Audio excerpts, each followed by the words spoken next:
Hey everybody, if you are curious what the implications might be of the AI revolution on mental health, I think you're going to find this session really, really interesting. So hi, my name's Ty Hicks, founder of mentalhealthcoaching.com and the SSS conditioning method. We put these lessons together because we want you to have really, really good mental health. It's possible for anyone to have really great mental health so long as they learn the system and skills to make that possible. And we've helped over 400 people reduce anxiety or depression by about 75% in about 90 days on average. And I want you to have these lessons so you can get the mental health you deserve. So obviously AI is blowing up right now. The entire world has kind of been turned somewhat upside down. There's been huge breakthroughs in AI recently. You've obviously been hearing about it on the news. You've probably seen all of the different memes and reels on social media. Everyone's talking about it. And what was really interesting to me is to try to anticipate where we might be headed with AI and the implications on mental health, and I think there are several. So the first big thing that we should kind of catch you up on is, where is AI at right now? Well, there's a couple of different companies out there who've obviously released now some open source AI, some closed source AI. What that really means is that now individuals and companies have access to AI for the first time pretty much in our history as a human race. And so now people are innovating on it. People are able to kind of train and coach their different AI systems to serve particular needs. As you've probably been seeing, almost every single software and company now has some type of an AI slant to it. But in terms of mental health, I think there are a couple key things for us to be keeping in mind.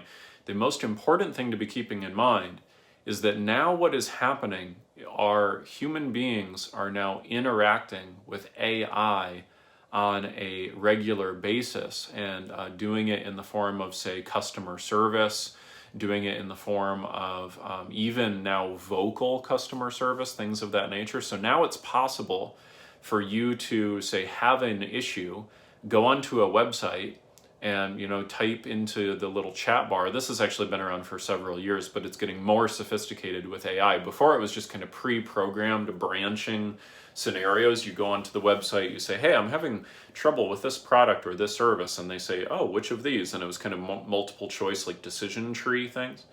But now there are AI companies where you can write in a customized response and you will get a customized response back. And these systems are only becoming smarter and smarter and more sophisticated.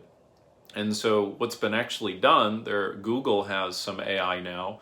I think it's called the Google Assistant. I can't remember, but they have an AI where it is literally vocal. So it has fooled human beings. Human beings will call and let's say they're trying to reschedule a dentist appointment. And so you can call and then the Google Assistant will say, oh, hi, this is such and such with such and such dentistry. How can I help you? And then the human being says, hi, I'd like to reschedule my dentist appointment. And then they go, oh yeah, absolutely. Were you thinking next month or next week? Right? And so it kind of fools the human being. And they even are adding in, these little like ums and ers and ahs. And the human being really has no understanding as to whether it's human or whether it's AI, or they just assume it's a human being. So we're now living in a world where you are communicating with what you think is a human being some of the time, and it's actually artificial intelligence. And so what that means is we are now on the cusp of a dramatic change in human relationships. Okay, and so I think that this is going to be very much akin to what happened when social media came about. Social media has dramatically impacted mental health in more ways than one. And particularly when COVID happened, more and more people who were already pretty much neurochemically addicted to social media now became even more so addicted to social media. So I'll have another video on this particular subject, probably social media itself. But if you aren't familiar with how this is impacting your mental health, it's time to become very familiar. I highly recommend reviewing the documentary, The Social Dilemma.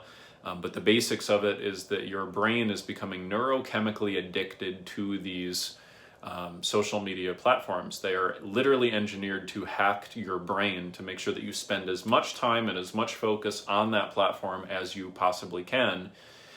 using things like social proof, social validation, FOMO, things that really affect how we interact with each other on a brain level. So we've already been seeing trends in the past 10 years, particularly with millennials and Gen Z, of increased levels of social anxiety, of talking to people face to face, person to person over the phone, because more and more people have gotten accustomed to getting their social interaction through more compartmentalized formats of social media, which has become challenging because anxiety levels now raise when those people need to go, say, into the workforce and present something, or go do a job interview, or go on a first date.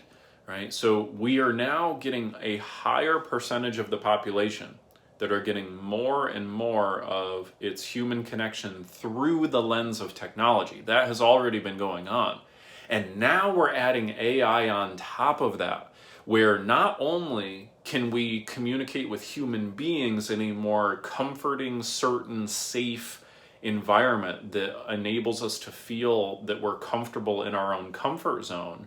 And therefore, when we are faced with the necessity to interact with people outside of technology, our anxiety levels raise. Not only was that the trend we were going on, but now we're going on to the trend where you don't even have to talk to a human being, right? You don't even have to talk to a human being at all. You could call a company and you don't even have to have that worry of, am I being judged by another human being? We get to shortcut that, which may seem nice, okay, for many of you who have social anxiety and things of that nature, but that is going absolutely in the wrong direction. The whole reason social anxiety exists in the first place is because we associate danger, we associate some type of negative meaning with interacting with another human being. We worry that we're going to be judged, we worry about their opinions, their approval, things of that nature.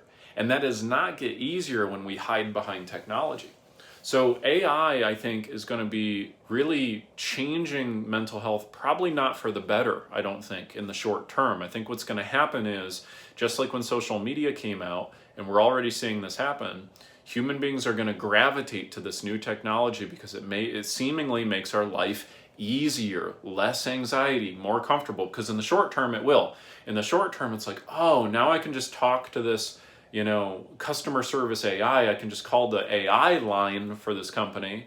I can just use AI to communicate with my own customers and clients and people. And I don't have to communicate with human beings myself. Oh gosh, that's so relieving. That's so nice.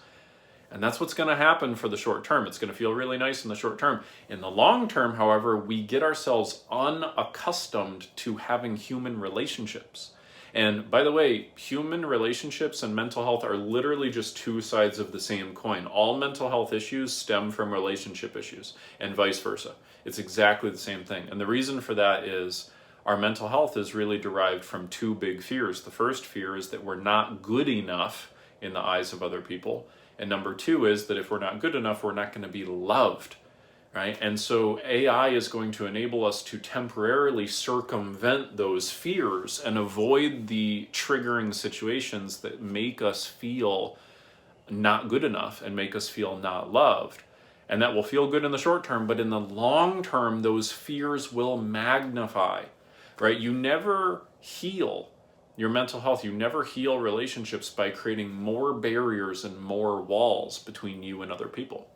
And I think AI is going to do that. And I actually think that in the future, say like 10, 20 years from now, I don't know exactly how long. I mean, technology grows on sort of an exponential curve, so could be shorter than that. I don't know. But I think what's going to start happening very quickly, if it hasn't already at the time of this recording, is that human beings are not just going to go to AI in order to serve basic transactional needs that human beings would have typically done in the past, say like answering customer service support questions, scheduling appointments, things of that nature. But I think AI is actually going to start to serve to fulfill our emotional connection needs. I think what's going to happen is, just think about it this way. What do you think people are going to gravitate to? Going on a date, let's say, going on a romantic date with a real human being where we now have to be seen by that other human being, and we're now going to be worried about what do they think about us, right? And how do I feel in response to what they think about me, right? All that type of thing. Dealing with those insecurities. Would someone rather do that, or would someone rather communicate with an AI where an AI, remember, AI is essentially generated by the input that goes into it. So like as you use AI, it gets smarter. Like I'm using this on Spotify right now. They have this AI feature and I've been using it. And the more I use it, the better it gets at predicting what I want to listen to. Right? So it's like this fake AI DJ that tells me, here, I'll pick your music for you, and I get to train it to do what I want it to do. So instead of having, say, another human being pick my music for me, I get to train it and make it how I want it to be. Right? So that's a silly kind of simple example, but like imagine being on a date. Would you rather want to date another human being that's got their own background and their own insecurities and their own value structures and their own opinions and their own judgments and their own ability to get triggered by you, their own ability to get offended and upset and angry at you?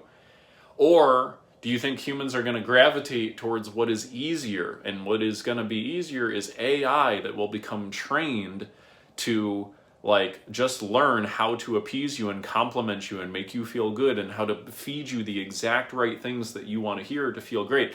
Now, I know right now you might be thinking, well, oh, Ty, come on, that's obvious. I would absolutely want to go on the date with the human being. 10 years from now, we'll see what happens, right? When the people who are 10 years old right now are now 20 years old and they've grown up with AI like on their phones and on their social media and on their, their music platforms, like they're using AI for everything, right? It's only going to become more permeated through our culture.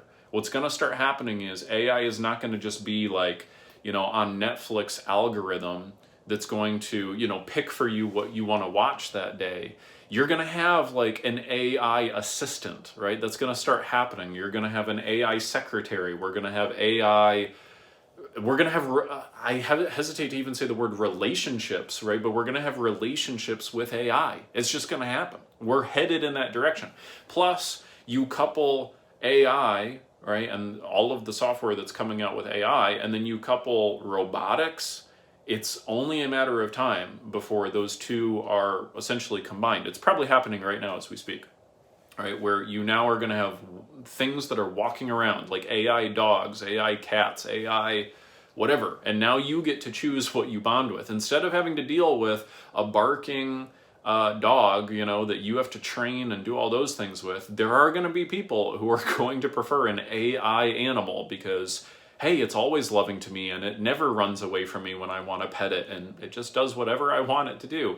And I think it's foolish to think that people are not going to go towards like AI boyfriends and AI girlfriends. AI sex work will probably be a thing. I mean, hell, people have already been transactionally paying for sex ever since humanity has ever been around. Well, is it really that difficult to imagine that people will start to want to crave that type of connection with AI? I don't think so.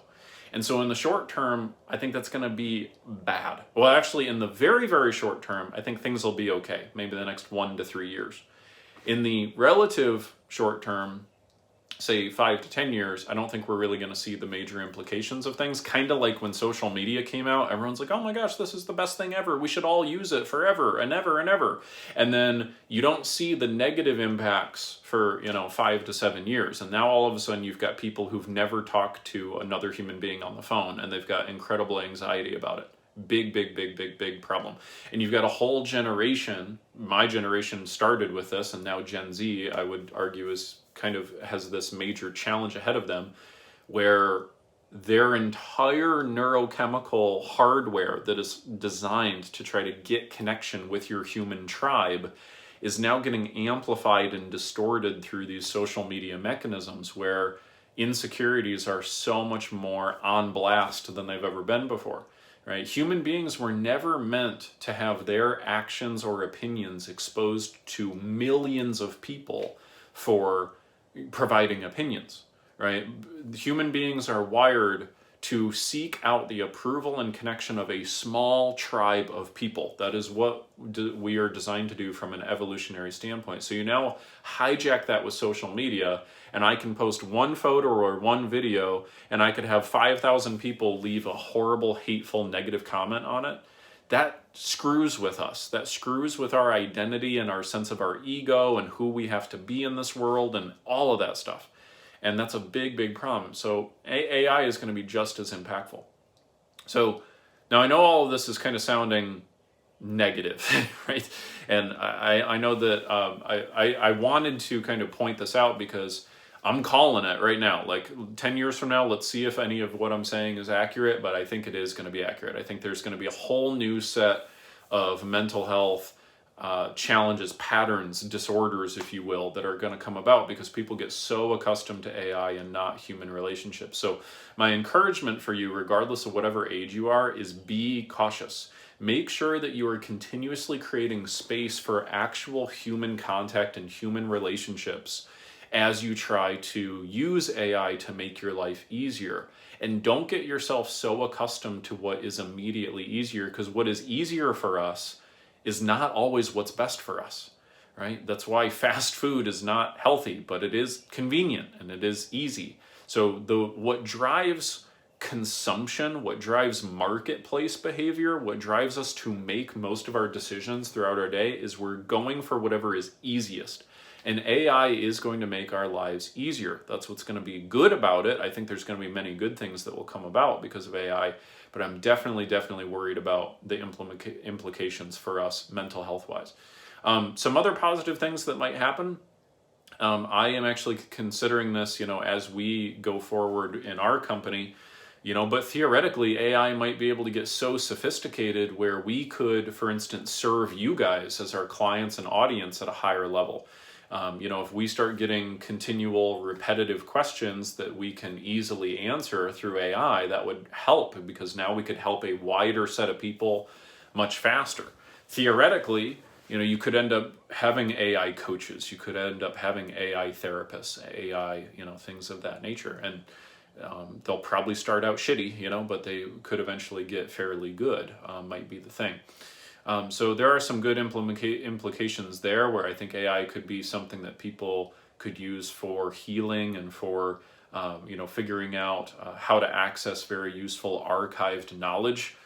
Things of that nature might be useful. But anyway, as you go forward into the AI revolution, we were previously in the internet and information revolution. We are now beginning the AI revolution. It's begun. And we're not going to be able to stop it. I mean, part of me wishes we could, but it's definitely coming.